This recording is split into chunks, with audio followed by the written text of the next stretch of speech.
O Tanjobi omedetou gozaimasu. Isto é japonês para parabéns. O Observador faz 12 anos e, em vez de bolo, oferecemos uma visita ao Japão com a Pinto Lopes Viagens. Assine por apenas 39,90€ e habilite-se a ganhar. 12 anos a escrutinar o poder, 12 mil quilómetros para celebrar. Assine hoje em observador.pt. Arigatou.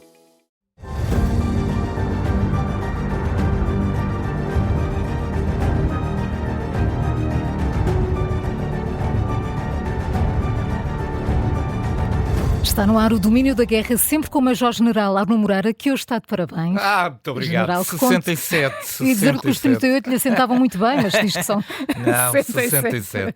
Que conte muito, É para General. continuar. É para assim, sem continuar. dúvida. Também nos pode acompanhar com imagem através das nossas redes sociais. General, uma semana depois da visita de Donald Trump à China, foi agora a vez de Vladimir Putin se encontrar com Xi Jinping. O presidente russo teve direito à mesma coreografia, mas o que é que fica de substancial desta cimeira? Parece, a primeira observação parece coincidência. Tão próximas, não é? Tão próxima que uma semana depois da visita de Donald Trump à China, que Putin tenha também aparecido em Pequim. Simplesmente não há coincidências em política internacional. Porque estas coisas são preparadas com isto é antecedência. tudo planeado com muita antecedência, mas eu acredito que tenha havido ajustes de última hora para que não demorasse muito tempo Entre uma e outra? entre uma e outra. Bom, e vamos procurar ver porquê. Porque esta teoria. Putin queria aparecer em Pequim pouco tempo depois de Trump para esvaziar a visita de Trump. Isto é, ao colocar um novo grande evento a acontecer em Pequim, retirava força àquilo que tinha sido a presença de Trump em Pequim e o seu encontro com Xi Jinping. O que significa que Putin deve ter feito um enorme esforço para que esta coincidência temporal acontecesse. Ele pretendia também ser recebido com a mesma dignidade com que Donald Trump foi recebido. Isto é, que não ficasse ofuscado e não fosse permitido uma comparação entre aquilo que foi a coreografia muito cuidada que Xi Jinping colocou para a recepção a Trump, e que uma semana depois Putin fosse recebido, está bem, com passadeira vermelha e uma banda militar, mas sem crianças aos pulos com bandeirinhas. Portanto, o problema de Putin era: vai haver ou não vai haver crianças aos pulos com bandeirinhas? E quantas crianças? Xi Jinping naturalmente poupou na coreografia porque mandou repetir. E também não é inocente. Claro. Para Assim Xi Jinping. Exatamente. Coloca os dois no mesmo plano a serem recebidos por ele. Portanto, ele coloca-se no centro das atenções mundiais 2 vezes no espaço de uma semana, a receber 2 líderes mundiais com coreografias muito semelhantes. Portanto, isto foi certamente estudado para poder ter este efeito de natureza mediática. Só mudaram as bandeirinhas. Só mudaram as bandeirinhas. Isto na Europa teria sido um grande escândalo. Sim. Íamos perguntar logo: os pais autorizaram estas crianças a fazerem manifestações de natureza política? E serem filmadas. A Europa das indignações ia fazer daqui, íamos a Europa das meses, indignações é muito bom. Íamos estar aqui 2 meses a discutir as criancinhas e as bandeirinhas. Bom, houve mais coreografia do que substância.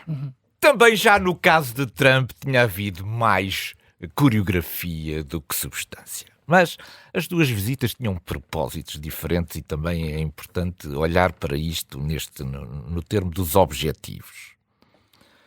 Quando Xi Jinping recebeu Trump, queria basicamente 2 coisas. A primeira era assegurar-se que tinha sido colocado uma pedra sobre a questão das tarifas. Isto é, que a guerra das tarifas não era uma coisa que se pudesse tornar a repetir. Primeira questão da recepção a Trump. Assegurar-se que a guerra das tarifas era uma coisa do passado. Segunda coisa tinha a ver com o futuro. Que era importante os 2 países estabelecerem entre si um conjunto de mecanismos Mecanismos que passam também pela capacidade de conversarem um com o outro para evitar que aquilo que é uma competição de natureza económica pelo domínio da economia global se pudesse transformar em um conflito que envolvesse uma dimensão de natureza militar. Portanto, o que é que nós temos aqui? Temos que, enquanto que a visita de Trump foi para limitar tarifas e, por outro lado, encontrar mecanismos que impedisse que o vetor militar acabasse por aparecer nas relações de competição económica entre os dois, no caso de Putin não era isto. Vamos olhar um bocadinho para o caso de Vladimir Putin. Vladimir Putin e Xi Jinping já se encontraram umas 40 vezes e Vladimir Putin já foi visitar Xi Jinping para aí 20 vezes. Isto quer dizer uma coisa, que os dois velhos ditadores conhecem-se há muito tempo. E bem, conhecem-se há muito tempo. Portanto, nós suspeitamos que por detrás daquilo que são eles falam em 40 documentos assinados, a maioria desses documentos são documentos sem grande relevância do ponto de vista estratégico. São na área da cultura, são na área da educação, são na área do desporto. Isto é, foram somando documentos em todas as áreas possíveis para haver um volume, haver um número para dizer houve 40. Bom, mas nem todos estes documentos têm a mesma importância. O que me parece que foi tratado é uma coisa mais séria e necessariamente não transcrita em documentos. E tem a ver com 2 ou 3 aspectos que Putin e Xi Jinping estão muito interessados. O primeiro é este. Como é que nós diminuímos a influência do dólar nas trocas comerciais mundiais? Como é que nós arranjamos entre nós um mecanismo que escape ao controle dos Estados Unidos e do Ocidente, fazendo com que as nossas trocas comerciais assentem nas nossas moedas próprias e não no dólar. O dólar tem um conjunto de controle de mecanismos internacionais que expõe muito estes negócios e estas negociatas entre os dois. Segundo, como é que nós conseguimos criar aqui mecanismos para furar aquilo que são as sanções crescentes que existem e que podem ser aumentadas relativamente aos dois países, à China e, sobretudo, à Federação Russa? Quais são os mecanismos que nós temos aqui para contornar estas sanções? Terceiro aspecto. Como é que nós podemos reforçar a nossa cooperação em mecanismos de duplo uso que permitam à China permanecer com a auréola do santinho das relações internacionais e, por outro lado, não deixar cair a Federação Russa, que atravessa um momento de fraqueza, provavelmente até do ponto de vista político, um momento de maior fraqueza por parte de Vladimir Putin. Já vamos falar sobre isso mais à frente. O que acontece aqui neste caso é que não são os 40 documentos, eles dizem pouco. O que se passou aqui foi de uma organização para esconder aquilo que são os negócios entre a China e a Federação Russa dos olhos das sanções de natureza ocidental. É este o ênfase, sobretudo, desta visita. O que é que Xi Jinping ganhou com tudo isto? Ganhou que deu pouco. A Trump deu 200 aviões, porque também era o mínimo para Trump ir a Pequim. A compra de 200 Boeing. E a Putin deu uma coisa que Putin há muito tempo que andava à procura. É que a China falasse e defendesse no comunicado final uma ordem multipolar. Isto é, não é nada em que eu acredite do ponto de vista daquilo que é a filosofia chinesa, que é colocar-se no centro do mundo. A China quer ser uma potência unipolar, Para isso precisa de um sistema transitório, que é um sistema de natureza bipolar, em que discute a supremacia económica e militar com os Estados Unidos, mas como precisa também que as suas fronteiras internas continentais estejam defendidas de qualquer surpresa, precisa de manter a Federação Russa à tona d'água. E, portanto, esse favor foi pago com a ordem multipolar. Putin pôs-se imediatamente na ponta dos pés, a dizer: ei, pronto, uma ordem multipolar é isto que exatamente que eu ando à procura no discurso chinês há muito tempo. É que não é a China e os Estados Unidos, é a China, os Estados Unidos e a Federação Russa. Portanto, Putin veio com um sorriso por causa disto, veio com uma outra amargura, é que o Power of Siberia 2, o tal famoso gasoduto que está em projeto há 10 anos, afinal continua em estudo. Ainda não foi desta não vez. Vai passar do projeto. Xi Jinping decidiu assinar e firmar a construção deste gasoduto. General, entretanto, a Primeira-Ministra do Japão esteve esta semana no Vietnã e na Austrália numa visita dominada pelos temas da segurança e da economia também, na região da Ásia-Pacífico. A postura diplomática militar do Japão tem vindo a surpreender nos últimos anos e estas visitas abrem espaços de cooperação estratégica que há umas décadas julgávamos serem impossíveis. O que é que se está a passar com o Japão? Eu prometo vir a este tema mais vezes. Eu acho que o domínio da guerra tem que olhar para a Ásia-Pacífico também. Estamos muito concentrados nas questões da Europa. Mas estão a acontecer coisas, na região da Ásia-Pacífico que importa verificar. Bom, um dos maiores impulsos do ponto de vista das transformações das relações estratégicas na Ásia-Pacífico, vem de um ator que nós não estávamos à espera. Há 10 anos atrás era impossível olhar para o Japão e pensar que o Japão seria o grande dinamizador dos aspectos da cooperação económica e de segurança na Ásia-Pacífico. Pois. Bom, Sanai Takahashi, que é a primeira-ministra a primeira-ministra do Japão, está com menos ainda de um ano. Ela só 21 de outubro de 2025. Ela tem 65 anos, foi eleita pelo Partido Liberal Democrata. E tem dois aspectos que são aqui interessantes. A primeira é que, do ponto de vista dos valores, ela é conservadora. Aliás, sente-se próxima até de muitas ideias de Donald Trump. É conservadora e Donald Trump também aprecia isso nela. Do ponto de vista das relações sociais. Mas ela é uma revolucionária na área das relações internacionais e da defesa. E porquê é que é uma revolucionária? Porque o Japão rompeu com duas amarras que tinham até agora moldado a posição internacional do Japão no mundo. O primeiro é, o Japão sempre foi um produtor de armamento, mas a produção do armamento japonês estava destinado exclusivamente às forças de defesa do Japão. Isto é, ela utilizava, tinha capacidade de produção interessante do ponto de vista do armamento e sofisticado, mas eles destinavam-se exclusivamente a uso interno. Isso foi rompido. O Japão aposta neste momento na exportação da sua capacidade em algumas áreas que são críticas no mundo, nomeadamente na área naval. O Japão tem uma capacidade naval que está disponível para entregar, para negociar com os seus parceiros da região. Primeiro aspecto. Segundo aspecto, rompeu com um certo sentimento de culpa que tinha resultado do papel imperial do Japão antes da Segunda Guerra Mundial e durante a Segunda Guerra Mundial. Isto é, foi capaz de refazer relações com países com os quais esteve em conflito, e em conflito de natureza imperial, nomeadamente com as Filipinas ou com a Coreia do Sul.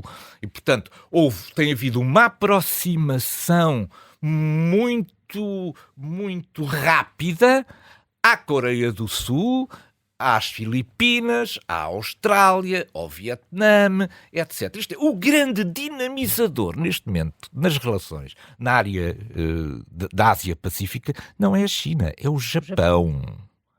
E porquê? Assustados que estão todos estes países com a China, que à sombra desta auréola de grande defensor da paz mundial, está a apostar decisivamente no emprego da força militar para conquistar Taiwan, recuperar Taiwan à sua soberania, por um lado.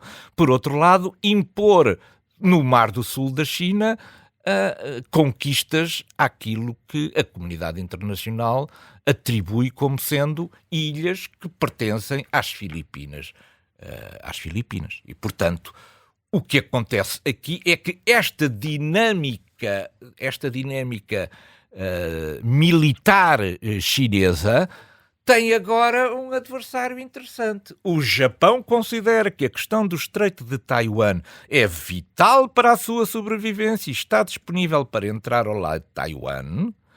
Considera que o avanço da China nas suas pretensões no Mar do Sul da China choca também com aquilo que são as preocupações de segurança e defesa do Japão, porque impede a ligação do Japão ao Índico e, portanto, às fontes de abastecimento também dos seus recursos.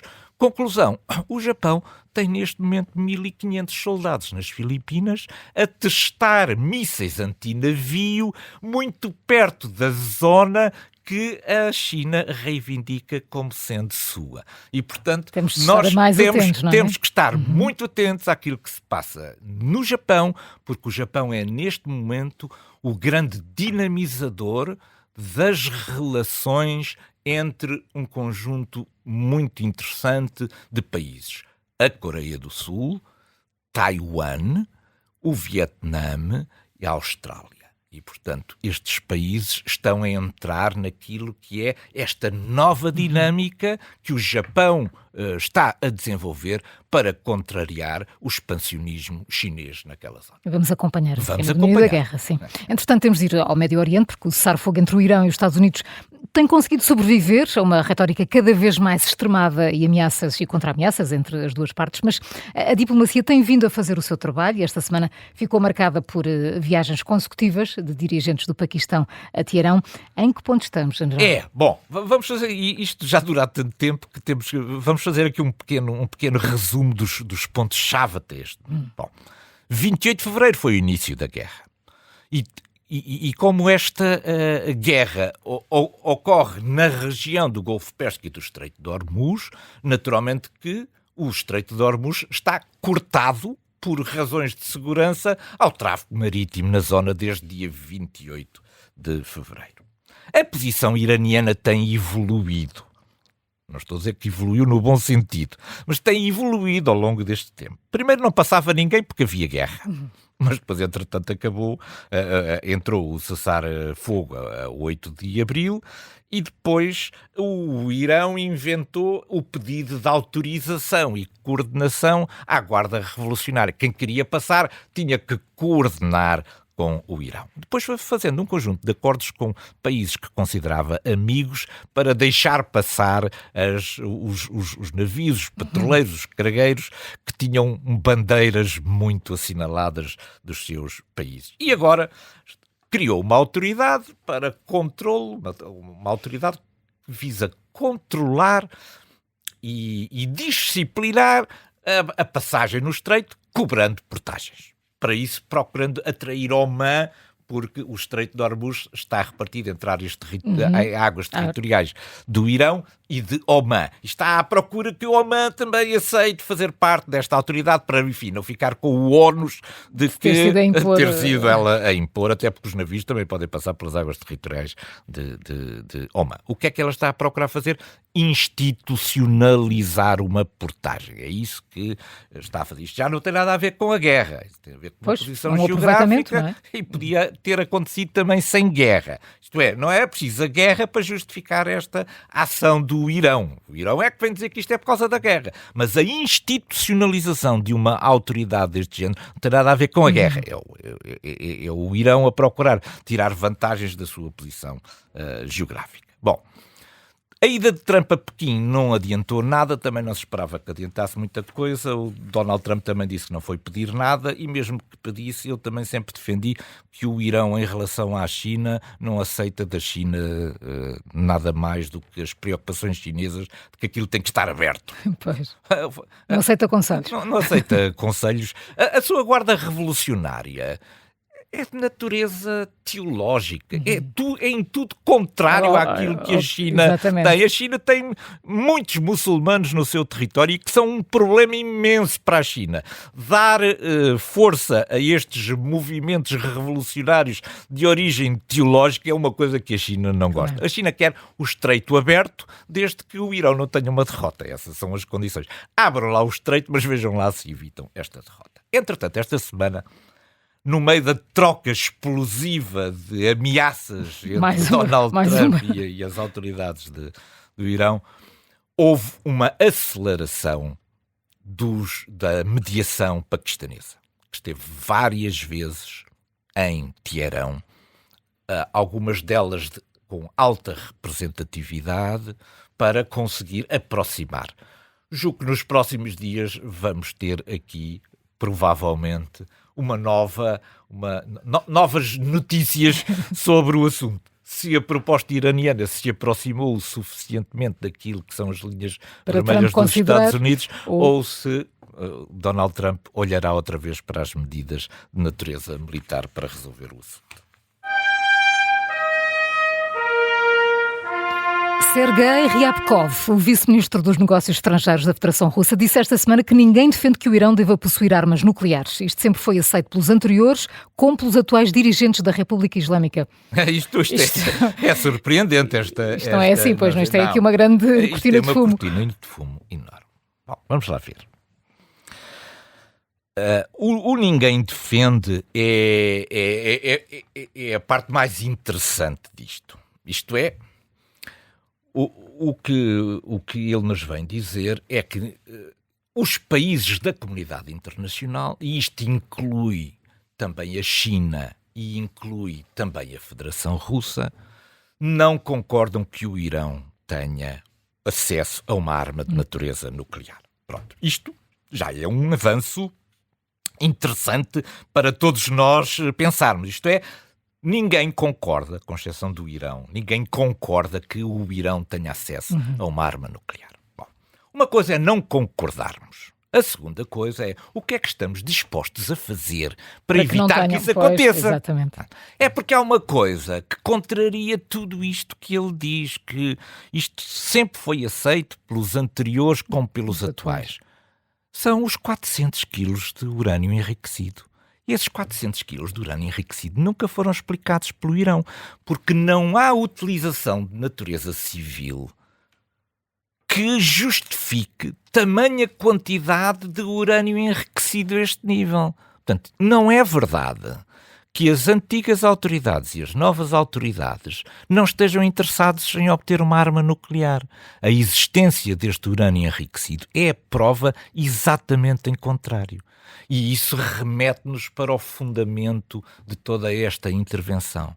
Se não forem os Estados Unidos, quem é que está disponível para impedir que o Irão tenha uma arma de natureza nuclear? Isto era uma coisa que os europeus deviam também pensar.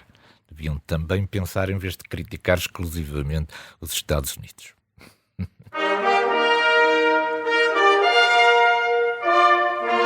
Hoje é inevitável, colocamos o nosso ponto de mira na crescente capacidade da Ucrânia em atingir todo o território russo, até aos Montes Urais, e esta semana centenas de drones atingiram a capital Moscou.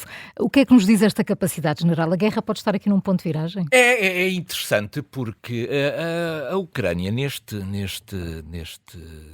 últimos dias, lançou sobre Moscou, no espaço de 24, 48 horas, qualquer coisa como 1.300 drones. 1.300 drones sobre Moscou. Isto é significativo por três razões. A primeira razão é esta. É porque isto mostra que, neste momento, a Ucrânia não está apenas a defender-se, mas já tem capacidade de retaliação sobre aquilo que têm sido os ataques lançados pela Federação Russa. relembramos que a Federação Russa tinha lançado alguns dias antes, sobre Kiev, uma imensa enxame de drones e de mísseis de várias natureza, que causaram 24 mortos e 48 feridos só em Kiev. E, portanto, primeiro, a Ucrânia decidiu responder com o mesmo volume. Segundo, porque Moscou é a região da Federação Russa mais bem defendida do ponto de vista da artilharia antiaérea. Portanto, conseguir colocar este a fragilidade, volume... não é? Exatamente, conseguir colocar este volume mostra que a Federação Russa está em maus lençóis no que diz respeito à capacidade mesmo do seu centro de poder com Moscou. E terceiro, porque isto tem uma escala que nunca vimos desde o início da guerra. Isto é, nada mostra que a Ucrânia já tenha atingido o limite das suas capacidades na produção de ataques de elevada envergadura. E, portanto, não é de estranhar que os military bloggers russos estejam agora nos seus programas a dizer a capacidade de produção de drones de ataque da Ucrânia é muito superior à nossa capacidade de produção de meios antiaéreos para fazer face a eles. E assim chegamos ao fim de mais um Domínio da Guerra. Reste dia feliz. Muitos parabéns, General. Bom fim de semana Até para a todos. semana. Muito obrigada.